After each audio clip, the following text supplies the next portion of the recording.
And today I want to talk about a topic that is very relevant to creators, especially if you're creating video content, because I want to share my tips, my insights that I changed on my YouTube channel to be more relevant, to get more eyeballs on my content, to make my videos more appealing, and ultimately to get more subscribers on my YouTube channel. I know that a lot of people don't really believe in YouTube anymore or long form content, or a lot of creators kind of shy away from YouTube because they think it's still super hard to gain subscribers and to really make an impact. But again, I always say, remember, why do you create content? Why do you want to be a business owner? Why do you want to run your own business? Is that really to get 1,000 subscribers and it's just like the shiny object on the shelf? Oh, I have 1,000, 2,000, 5,000, 10,000 subscribers on my YouTube channel. Or is it really to help people online? So for me, I'm not starting anything because I want to have 100,000 subscribers. For me, I want to help people. And if only one person watches my video and I change that person's life and that person walks away from my videos learning something new, then I'm all for it. Then I'm here for it. And then I feel like I did my job. If I get one comment and someone is telling me that was awesome, I learned so much, then that totally makes my day. So don't stress about your numbers. More think about strategies and ways to optimize your content. Focus less on the amount of subscribers and focus more on the actual strategy behind your online presence. And that's the video I want to talk about today. Just things that you can improve also in your YouTube videos to make them more appealing. So let's dive right in. Number one thing that I changed when it comes to my YouTube channel is I started to create shorter videos.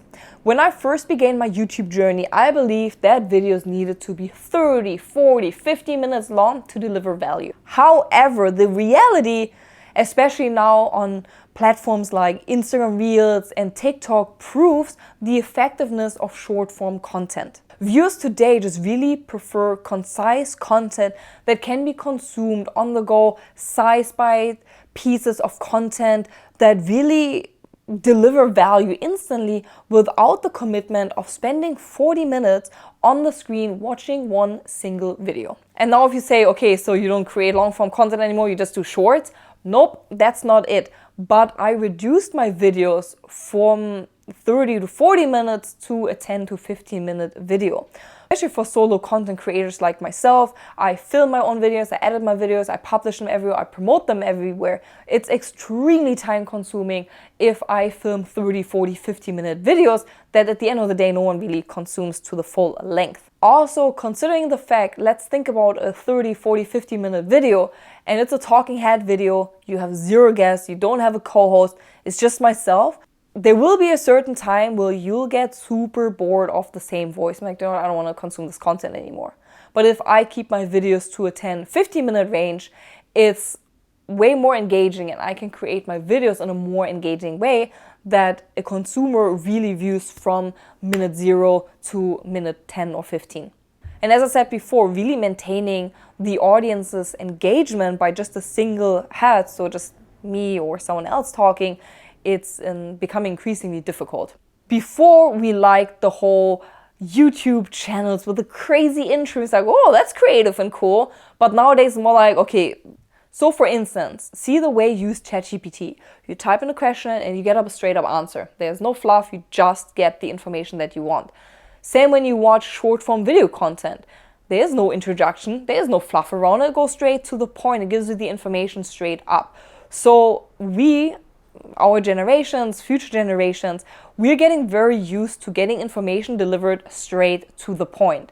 So which goes to your YouTube videos as well. Don't talk about fluff, don't embellish your videos, just go straight to the point and cut them to a 10, 15 minute video. In a 10-minute video, for instance, I go straight to the point and I deliver value. There is no long intro. I'm not going to tell you how my weekend was. If you're interested in that stuff, you can visit my Insta stories, but I really cut all the fluff. It's straightforward, to the point, digestible information within 10 minutes.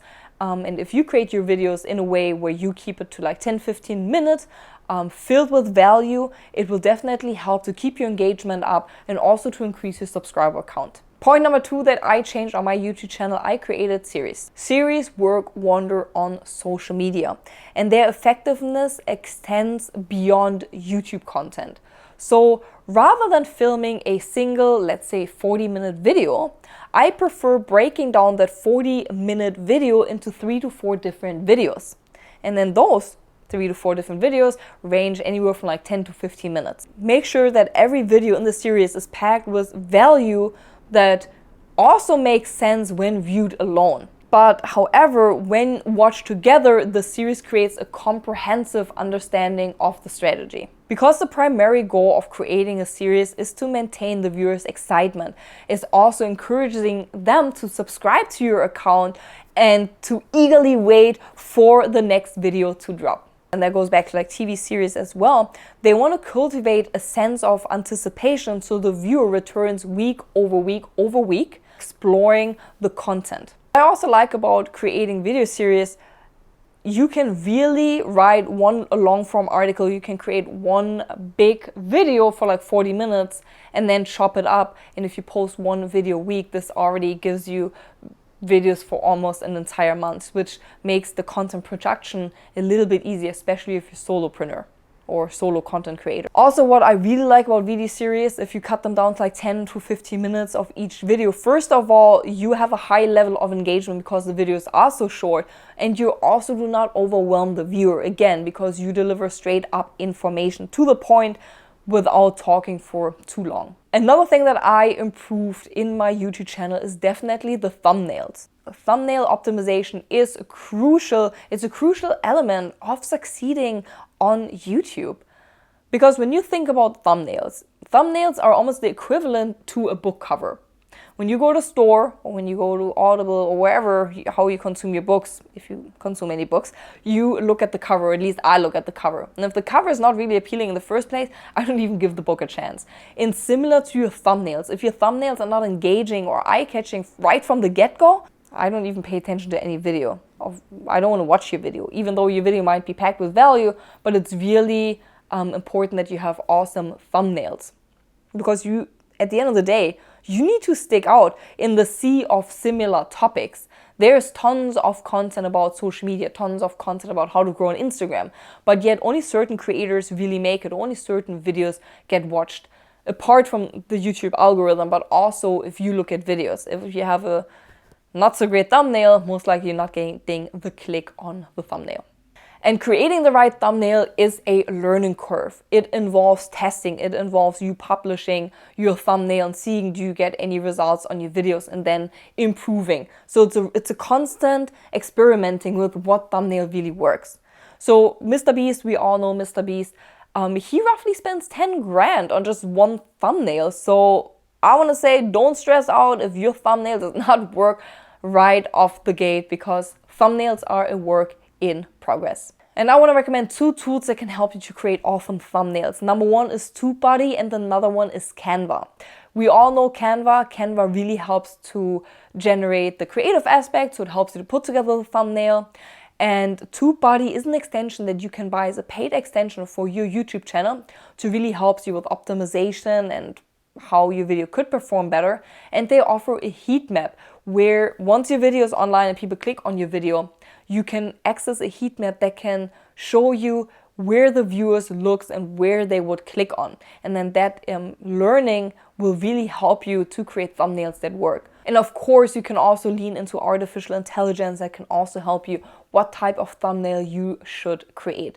But again, overall, it's a learning process. It's a learning curve. And if you want to steal my thumbnail strategy, then listen up. First, create a thumbnail and publish it. Let it sit there for a week or 2. And if your video doesn't perform as expected, then update your thumbnail to see if that impacts the viewership.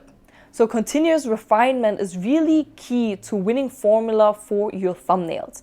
And if you say, you know what, I changed the thumbnail, it's still not performing great, then keep working on the thumbnail and re-promoting your content online to see what's really attracting the viewer. Another part that I introduced into my YouTube content is, of course, YouTube Shorts. YouTube Shorts should really be an integral part of your YouTube strategy. Growing your YouTube account by simply uploading long-form video content is not a strategy that is solely going to work moving forward.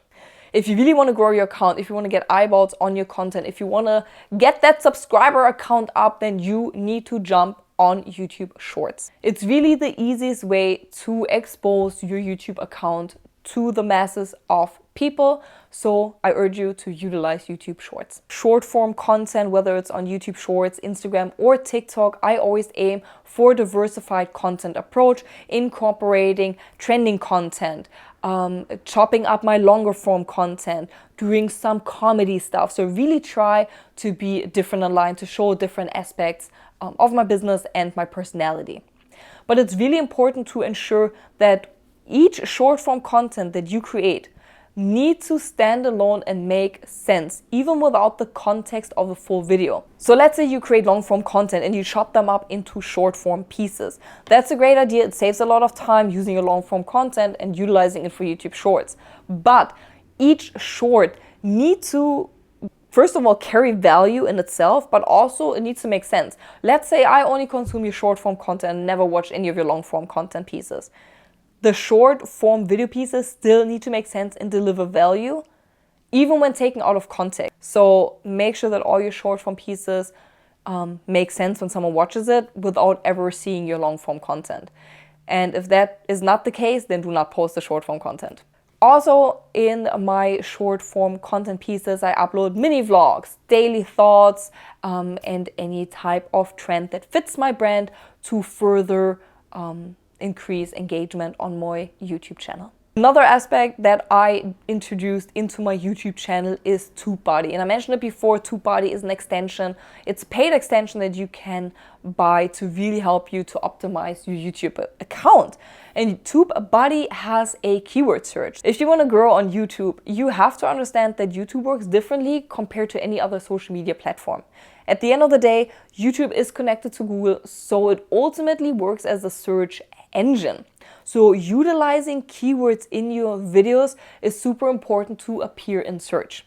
And I know keywords make a big difference, because when I started my YouTube channel, I had 0 subscribers, yet people still consume my videos. And that is because I put out a very strategic title, a very strategic description that showed up my videos in search, and people consumed my videos without heavily promoting it online. And again, TubeBuddy can help you with so many more things. It can give you an idea of what thumbnail is working, what description. It can have a title generator. It uses artificial intelligence.